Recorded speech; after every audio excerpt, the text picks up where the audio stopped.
All right, this is the copyright disclaimer. The copyright disclaimer under Section 107 of the Copyright Act of 1976. Allowance is made for fair use for purposes such as criticism, comment, news reporting, teaching, scholarship, education, and research. Fair use is a use permitted by copyright statute that might otherwise be infringing. Fair use, fair use, fair use.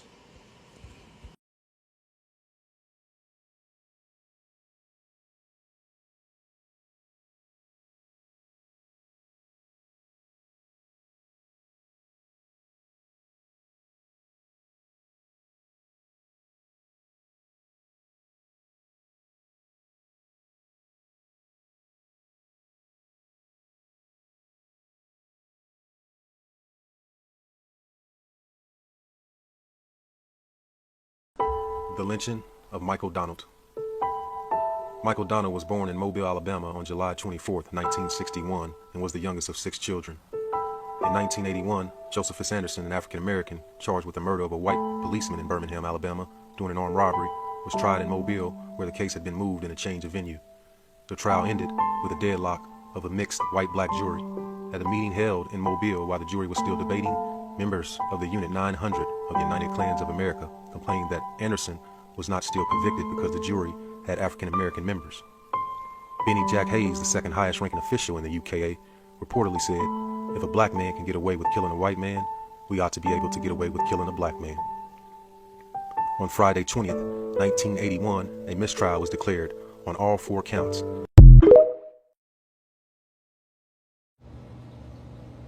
All right, Shalom.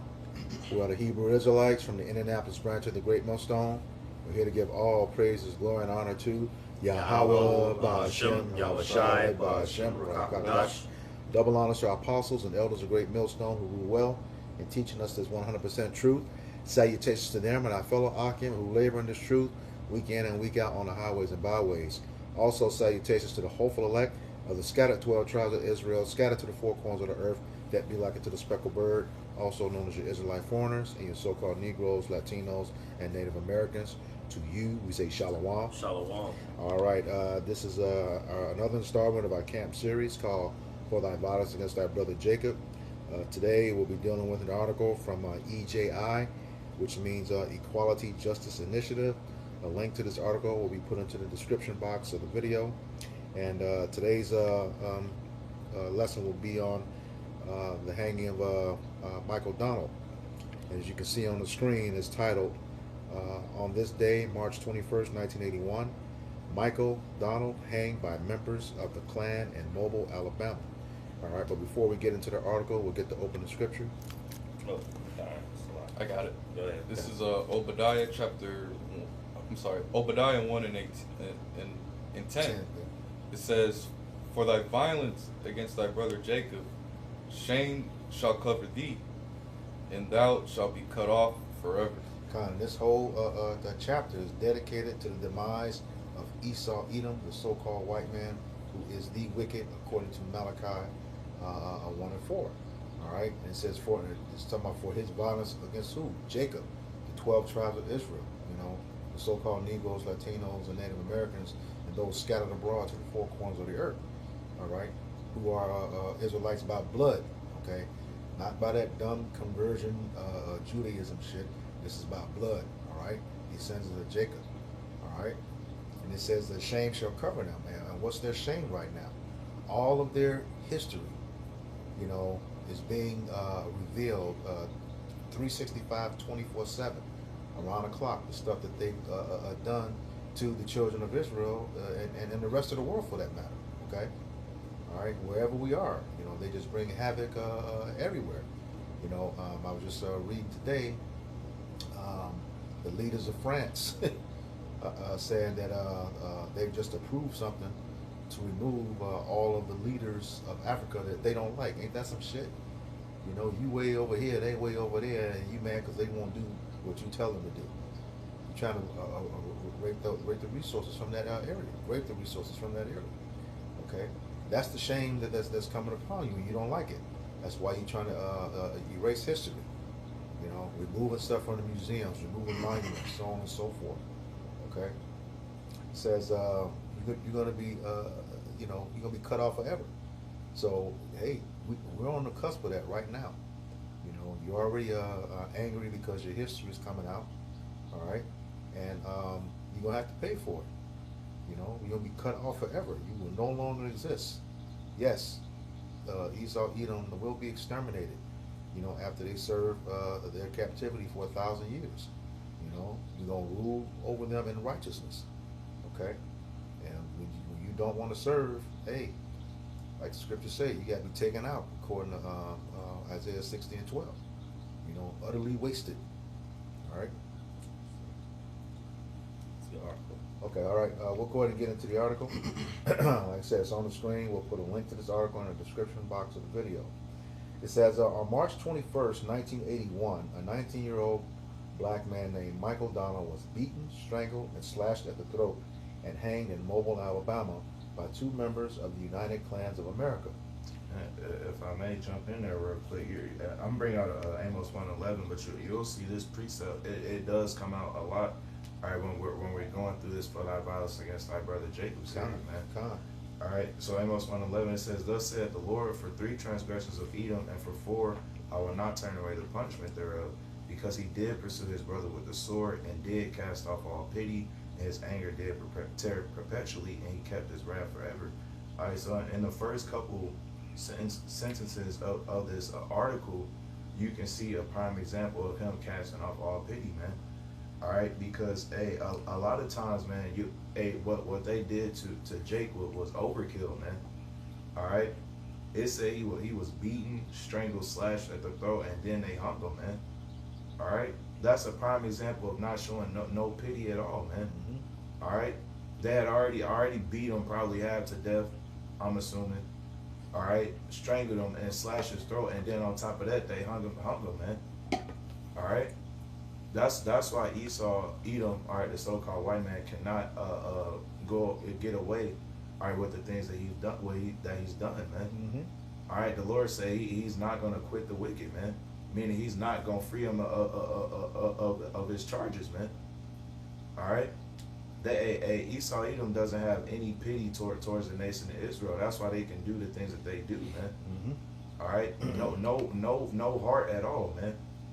All right, and you can see his anger tear perpetually to this day, man. Yep. All right, that everlasting hatred that he has. Mm-hmm. That goes into that word pity. He cast off all pity. He had no mercy for him, man. None whatsoever. Well, when you look at other for thy violence against thy brother Jacob, when you look at some of the other documented unalivings, lynchings, they also would use the body for target practice, Mm-hmm. And then they would also mutilate.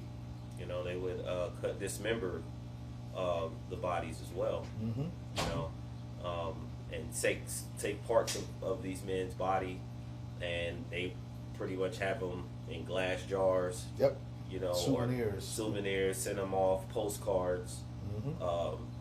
You know, glorifying, you know, their heinous acts. Mm-hmm. Okay, and like the brother said, they cast off no pity, but they never thought that this would actually come upon them. Yep. You know. Yep, like it says, Manifest Destiny definitely has a part too, that's for sure. Mm-hmm. We don't leaving that. Go ahead. Yep, no, you go ahead. There was a scripture I wanted to get. Okay. You go ahead. All right, back to the article. It says, initially, local police wrongly attributed Mr. Donald's death to drug violence. See, that's some more BS. All right. It says, but his family insisted he had not been involved in drug activity and demanded a more thorough investigation. Tests also showed no trace of drugs in Mr. Donald's body. And that's one of those, that's also, I mean, it's a little subtle right here, but when you know Esau's pattern, he will quickly blame Jake's death on himself. Article we did last week, you know, they wanted to blame Jake. But found out it was the culprits who did it, man. And you know, that's just the way this devil is. You know, you killed yourself. Like even now in some of the social media, I had I was into the book Without Sanctuary for you know, years before coming into the truth. Facebook went back and covered or removed all of them with the message that we do not condone violence that involves suicide. How were those pictures suicide when he's hung and the people standing there in the picture with him? That's what they said it was. Yeah. So that there's a history of them doing the killing and then, you know, saying that we did it to ourselves. Well, most recently, what was the college? It was like they found two. Delaware, right yeah. after the Charlie Kirk mass destruction, both were in Mississippi. Yeah, and they said that was one of the claims. Yeah. Like one of them, at least one of them, like in the middle of a college, did that to himself. Yeah. And the parents and their family were saying that, you know, he had no signs of those things. Well, he had broken arms. Yeah. How you gonna hang himself with broken arms? Dave Chappelle, he had a series, a comedy series. I want to say "Killing Me Softly," or I forget the name of the series, but he made a statement about how and you know the '80s, around the '80s, it's like the pickup of the crack epidemic. Yep. So it was easy at this time to now blame Jake, you know, and put drugs and different crimes on so-called Black, Hispanic, and Native American man, especially the head tribe Judah, Yeah, so-called African American. So he made this statement of how, you know, when they would see a man, like if they came in and unalived the man, or if he ended up like dead, they was like just sprinkle some crack on him, you know. So it was a comedy, the satire, but it was like some truth in that. You know, they was quickly blaming drugs, and everyone at that point would, you know, just continue on. Yep. Yep. It's an open and shut case, is what they would say. Oh, he Yep, looks exactly. like he has drugs here, but then we find that in recent years and even back then that a lot of drugs have been planted on men in their cars, on their persons when they were getting checked.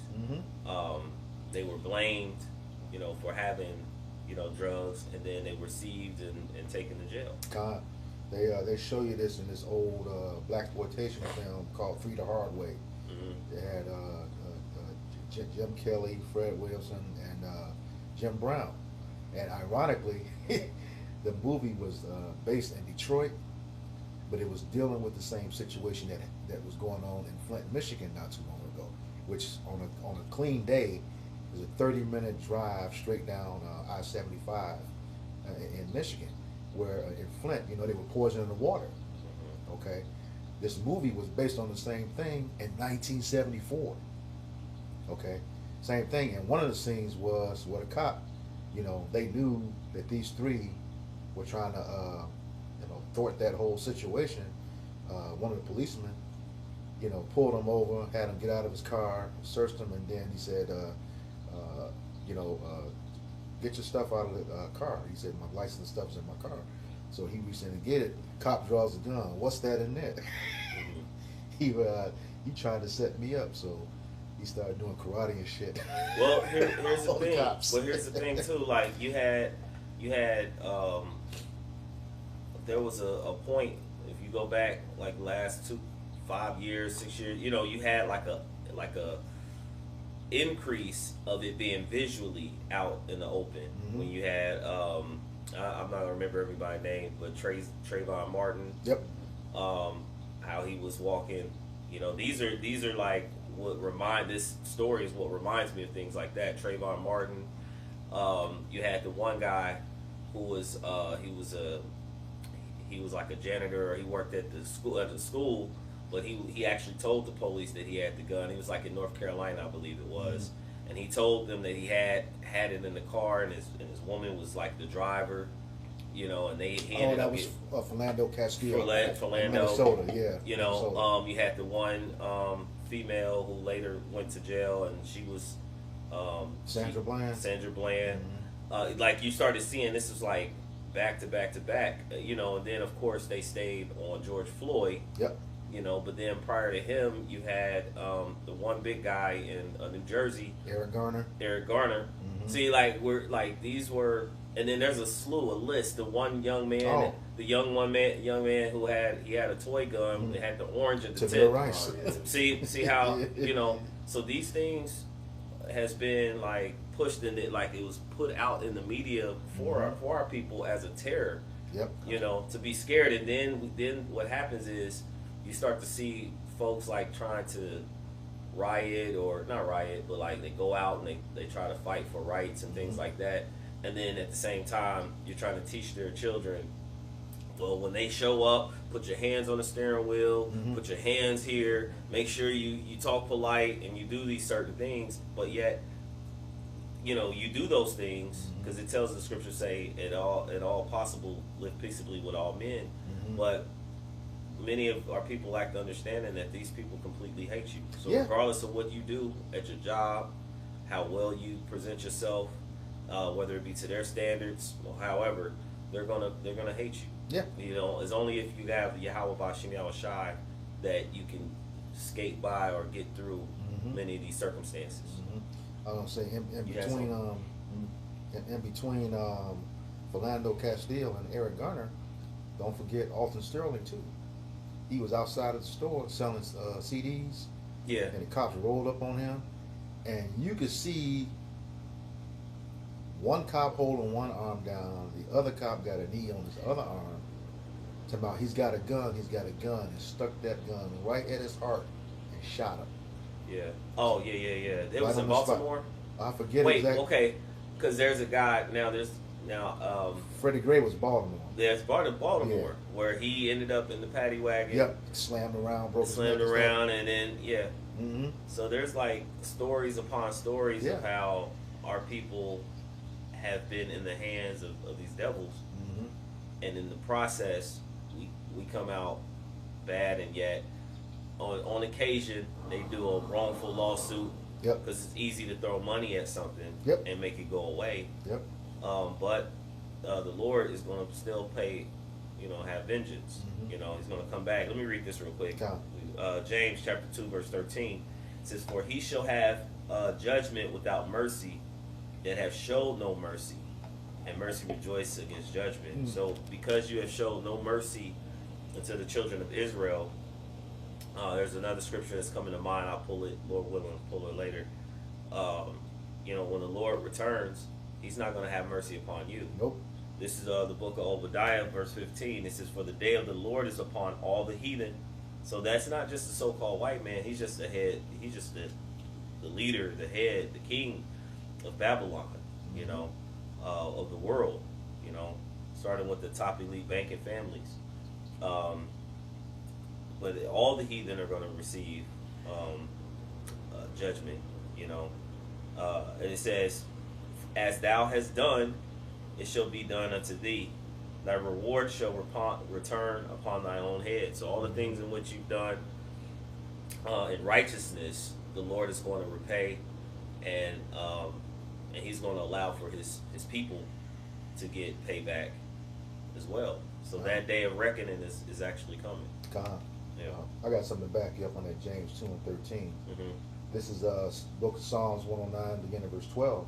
It says, "Let there be none to extend mercy unto him, neither let there be any favor to his fatherless children."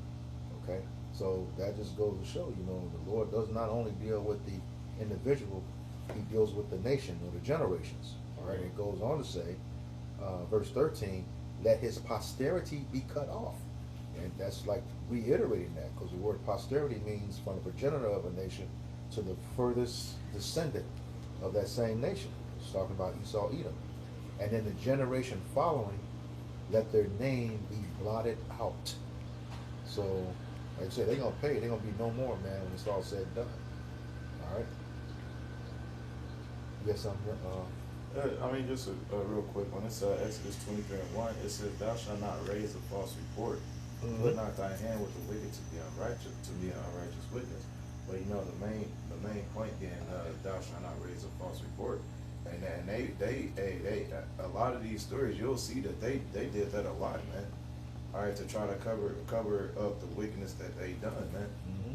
All right, like in this story, they try to make it seem like the guy was it was all dumped out drugs, but we know that wasn't the case, man.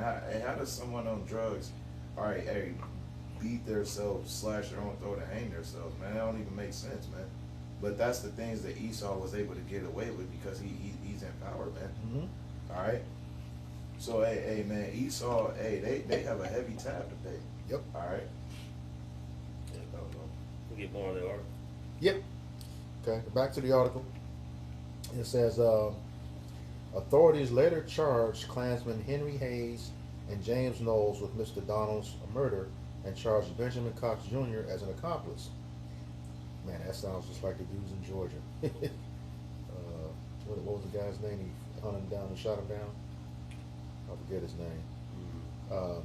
It says, evidence revealed that local Klan leaders had been monitoring the trial of Josephus Anderson, a black man charged with killing a white police officer in Birmingham, Alabama. When that trial ended in mistrial on March 21st, because the jury was unable to reach a verdict, members of the Klan in Mobile sought to make a violent response. If a black man can get away with killing a white man, said Benny Hayes, a high-ranking Klansman and father of Henry Hayes, we ought to be able to get away with killing a black man. Michael McDonald was killed that night. Okay. It says all three white men charged with Michael McDonald's death were convicted. Mr. Knowles and Mr. Cox received life sentences and were later paroled, while Mr. Hayes was sentenced to death and executed by the state of Alabama in 1997.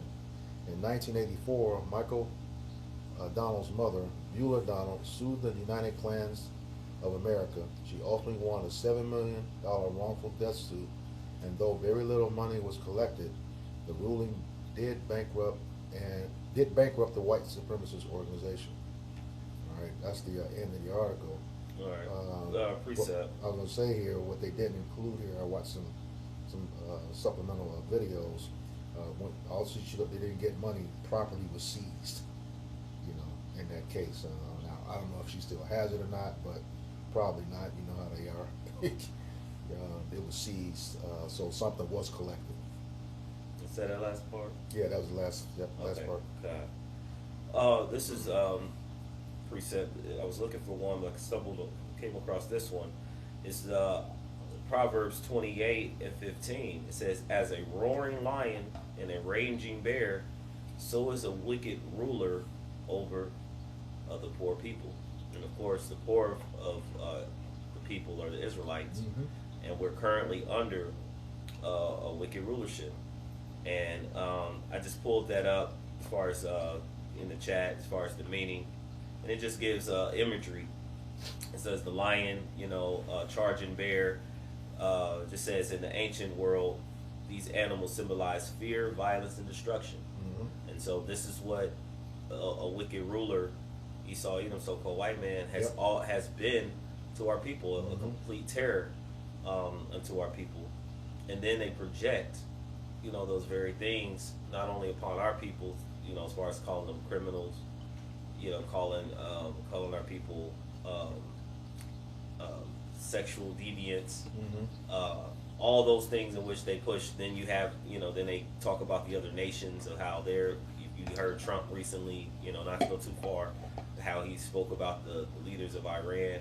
Yeah. Then you would see that these are the very same things in which they actually are doing. When you go back into,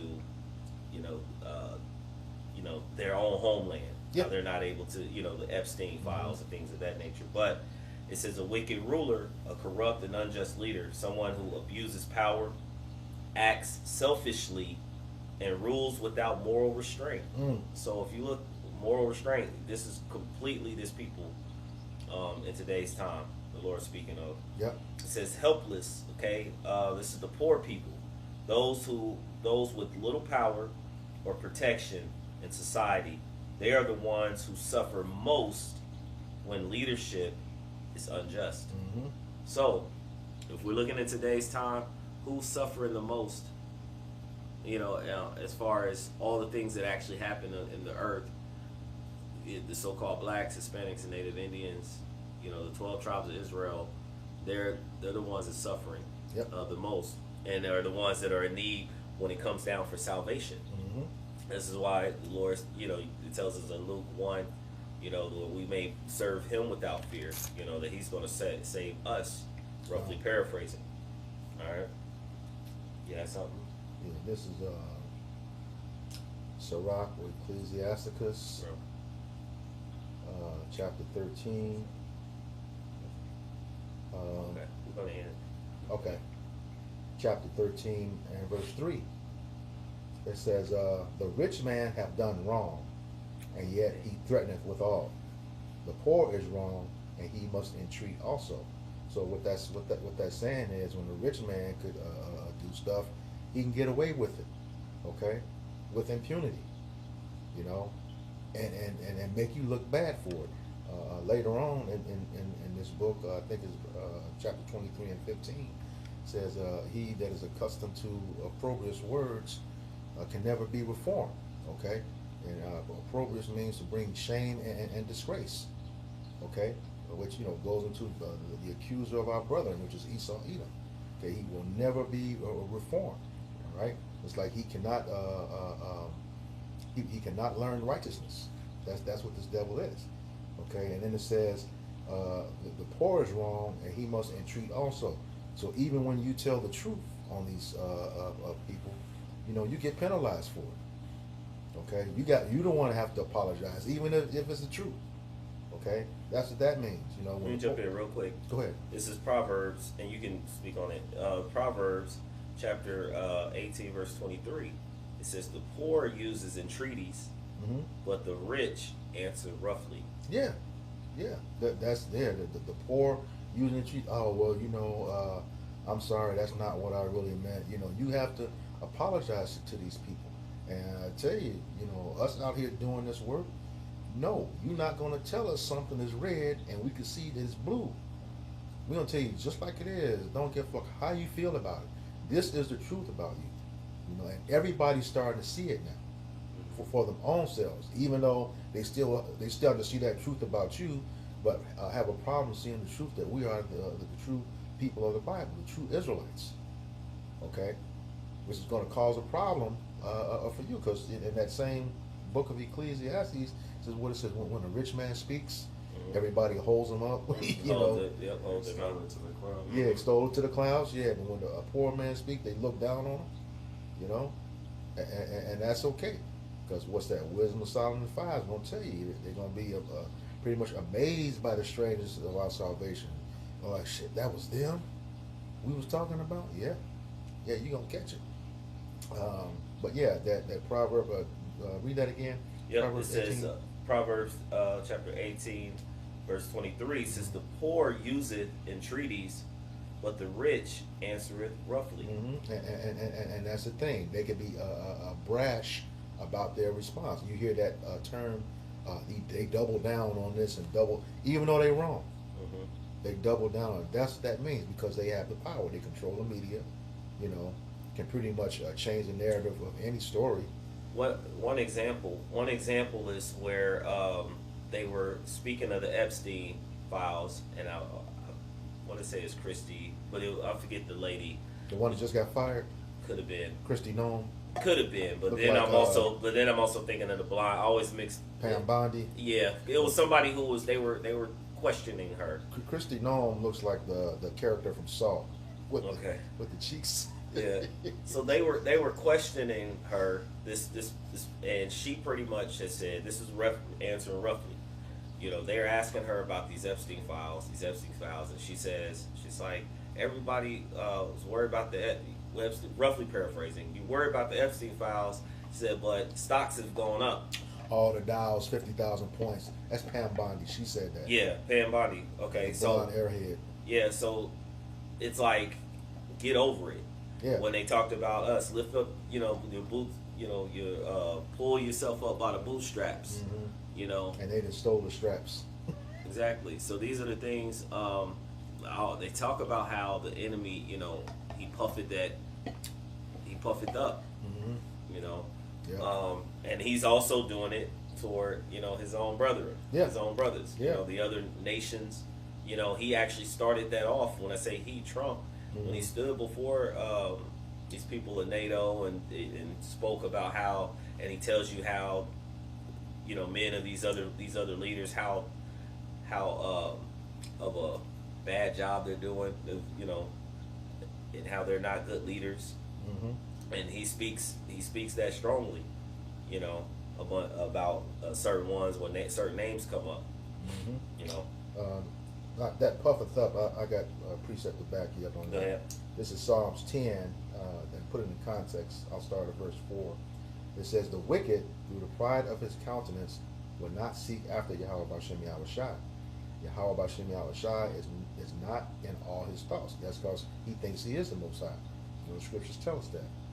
You know, he set his nest above the stars, as if he is Yahweh Bashem Yahushai and none else. Then it goes on, verse 5 says, "His ways are always grievous." That goes back to that wrongly, you know, what was at the end of that? Proverbs 28, 23? 23, it Yeah. says, 23, it says, Slovakia, it was 1823. Yeah, 1823. Yeah. 1823, it says, "The poor uses entreaties, but the rich answereth roughly." Yeah, see, the rich answered, and that's just what she did. You know, when she was asking about, don't be focused on this. You know, the Dow's up. It's up by about 50,000 points. You know, it says his ways are always grievous. Thy judgments are far above out of his sight. That's because he thinks he's the Most High. All right, and he's not. He says, as for all his enemies, he puffeth at them. You know, I'm in power. What are you going to do about it? I can do what I want to do. It's like Trump said about using the military bases of Spain and who else? He's like, they're ours. What are you going to do about it? Yeah, he said he's going to use it anyway. If Yeah. he wants to, he's going to land in there if he needs it. and use it. But that's that example of him puffing at his enemies because the power's in his hands. All right. All right. Well, Yeah. so with that, we hope that this lesson was edifying, uplifting, exhorting of some sort to the like body of true believers. Before we end, we'd like to give all praise, honor, and glory to Yahweh, Ba'ashem, Yahushai, Ba'ashem, Rakakwadash. Rakakwadash. Double honors to the apostles and elders of Great Millstone. Peace and salutations to the hopeful elect scattered throughout the four corners of the globe. Until next time, all those listening learn to you. We say Shalom. Shalom.